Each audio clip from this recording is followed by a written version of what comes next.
Na verdade, a Guarda Nacional vai fazer um pouco o que faz a Força Nacional. O problema da Força Nacional é que ela é uma instituição improvisada, ela é um programa.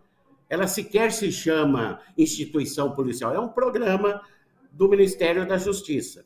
Então, ela carece de institucionalidade, né? Então, é possível aproveitar o efetivo da Força Nacional, em parte, aqueles que já participaram da Força Nacional podem se inscrever no concurso público para a Guarda Nacional, de caráter civil, e ter uma pontuação diferente de outros candidatos. Essa é a única forma. Porque há um rodízio muito grande de policiais que participaram nesses 19 anos da Guarda Nacional. Praticamente, policiais dos 26 estados tiveram uma passagem pela Força Nacional. E eles recebem diárias que o custo dessas diárias, no meu modo de ver, não é muito maior do que estruturar uma instituição de fato e de direito da União de Segurança Pública.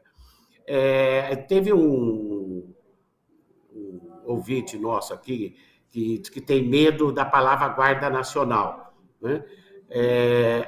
Eu queria dizer que antes do golpe de 64, existiam no Brasil 16 guardas civis estaduais, em 16 estados. E o golpe militar extinguiu da noite para o dia as 16 guardas estaduais, civis estaduais. O estado de São Paulo, nós tínhamos a Guarda Civil Estadual, tinha 16 mil no seu efetivo. Foram todos extintos, né?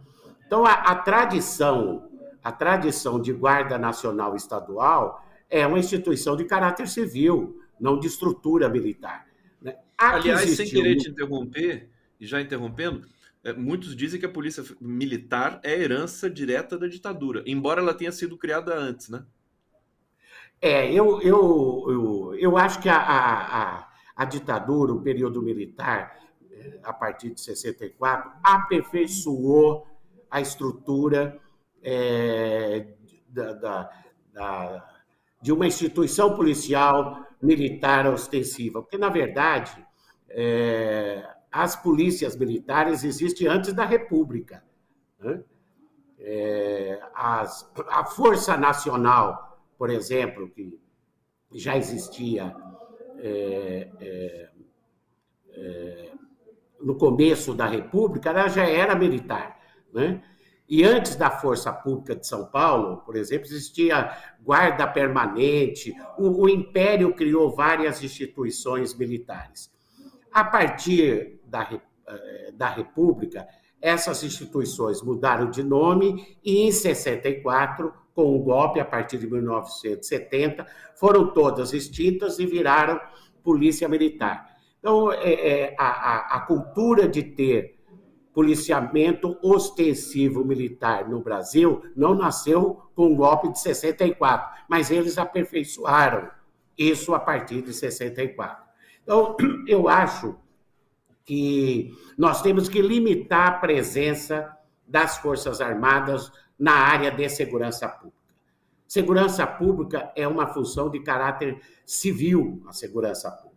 Por isso que essa guarda precisa ter muito claro na sua estruturação que ela será uma instituição civil. Isso passa pela sua estrutura, pelo seu código de conduta, né?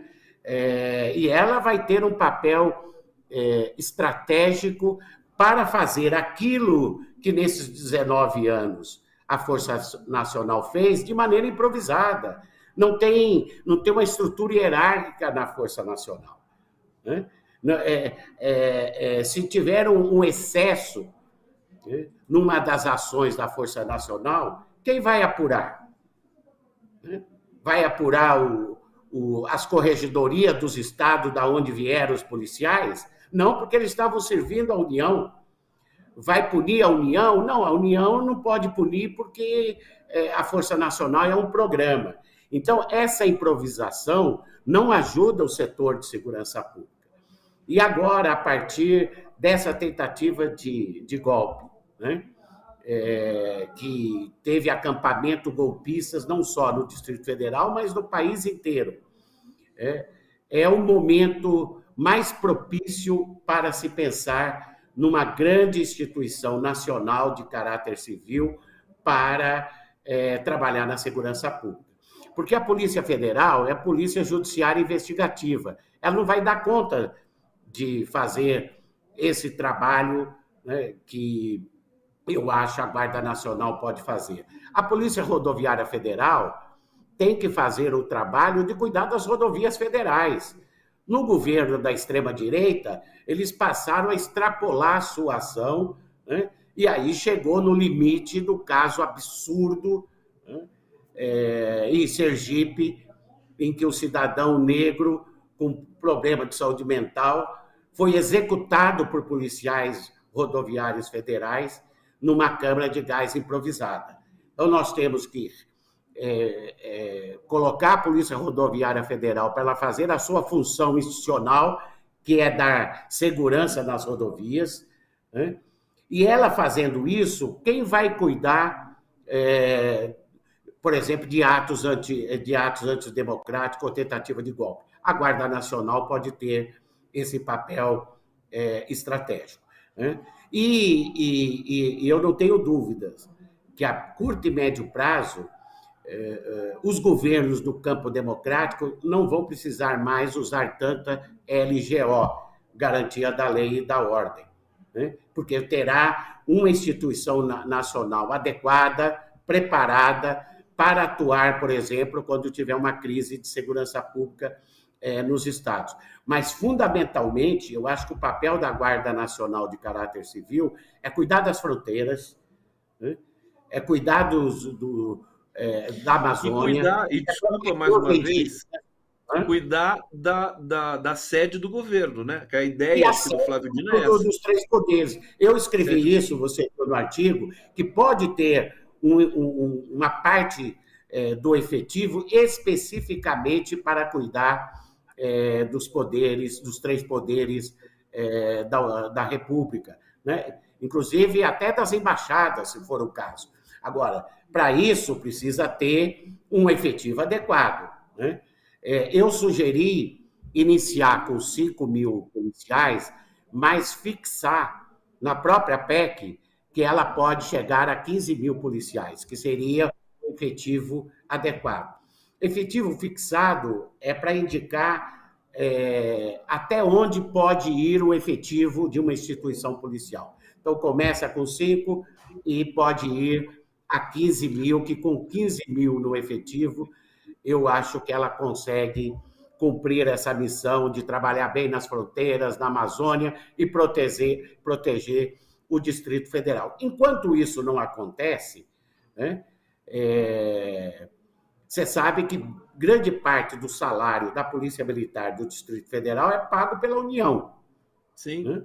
Então, a União pode estabelecer que parte do efetivo da Polícia Militar seja transferido para a União, porque ela já paga esse efetivo, né? Eu penso que, para fazer de maneira adequada e não improvisada, como foi a Força Nacional, e o problema de criar instituições improvisadas é que passa governos e entra governo e elas continuam do mesmo jeito.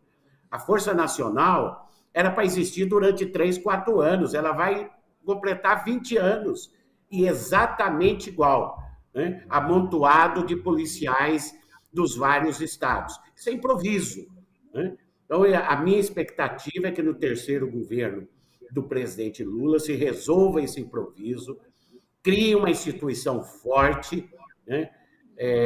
Com competência para atuar em todo o território nacional, que cuide do Distrito Federal, que tenha um órgão corregedor próprio forte, né? Que tenha expertise em mediação de conflito e de pronto emprego quando for necessário, né? Eu não tenho dúvida que, se já existisse essa Guarda Nacional, os atos que aconteceram no dia 8 não existiriam.